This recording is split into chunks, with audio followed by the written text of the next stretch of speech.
நானே கர்த்தர், வேறொருவர் இல்லை, என்னைத் தவிர தேவன் இல்லை. இந்த உலகத்தையும் வானத்தையும் பூமியும் படைத்தவர் ஆண்டவராகிய இயேசு கிறிஸ்து. உன்னை படைத்தார், என்னை படைத்தார், நம்ம எல்லாரையும் படைத்த தேவன். இங்கே வெளிச்சத்தை படைத்ததும் ஆண்டவர் தான், இருளை படைத்ததும் ஆண்டவர் தான். நன்மையும் வைத்தார், தீமையான கிரியைகளையும் வைத்தார். ஆனால் மனுஷன்தான் நன்மை தீமை ரெண்டு கிரியைகளை ஏதாவது ஒன்று செய்யலாம். அதை அறிகிற அறிவையும் நமக்குள்ளே வைத்திருக்கிறார். நம்ம எப்படி ரியாக்ட் பண்ணுறோம்? ஒரு சில நேரம் நமக்கு எது ஃபேவராக இருக்குமோ அதை மட்டும் எடுத்துப்போம். பிடிச்சவங்க அப்படின்னா ஒரு மாதிரி நடந்துப்போம், பிடிக்கலன்னா ஒரு மாதிரி நடந்துப்போம்.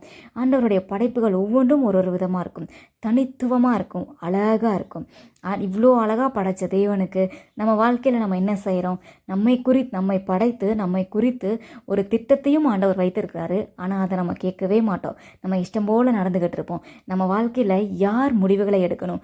பிள்ளையாக இருந்தாலும் சரி, பெற்றோராக இருந்தாலும் சரி, நம்ம முடிவுகளை நம்ம தான் எடுக்கணும். கலந்து பேசலாம், அது தப்பில்லை. குடும்பமாக கலந்து பேசலாம். ஆனால் வேறு வேறு ஒப்பீனியன் ஒவ்வொருத்தருக்கும் இருக்குது அப்படின்னா ஒரே இடத்துல ஆண்டவரே உங்கள் பலிபீடத்தில் இந்த முடிவுகளை நாங்கள் வைக்கிறோன்னு சொல்லி வச்சுட்டு அவருக்கு முதலிடம் கொடுக்கறது, நம்மை படைத்த தேவனுக்கு முதலாவது இடம் கொடுக்கறது தான் நம்ம குடும்பமாக நம்ம செய்ய வேண்டிய முதல் வேலை. ஆண்டவருக்கு முதல் இடத்த கொடுங்க. தனி ஜெபத்தில் காலையில் எழுந்ததும் சோசியல் மீடியாவில் போய் என்னெல்லாம் இருக்குன்னு பார்க்காம எழுந்ததும் கொஞ்சம் நேரம் ஆண்டவரோட அந்த டே ஃபுல்லாக என்ன செய்யணும்னு சொல்லுங்கள், ஸ்தோத்திரம் சொல்லுங்கள். அதே மாதிரி நைட்டு கொஞ்சம் நேரம் ஆண்டவரே இந்த நாள் முழுவதும் நடத்துனீங்களேன்னு சொல்லிட்டு அந்த நன்றி சொல்லி ஸ்தோத்திரம் சொல்லுங்கள். ஆண்டவருக்கு முதல் இடம் கொடுங்க. உங்கள் தனிப்பட்ட வாழ்க்கையில் நீங்கள் மட்டுமே எடுக்கிற முடிவுகளை ஆண்டவர்கிட்ட கேட்டுடுங்க.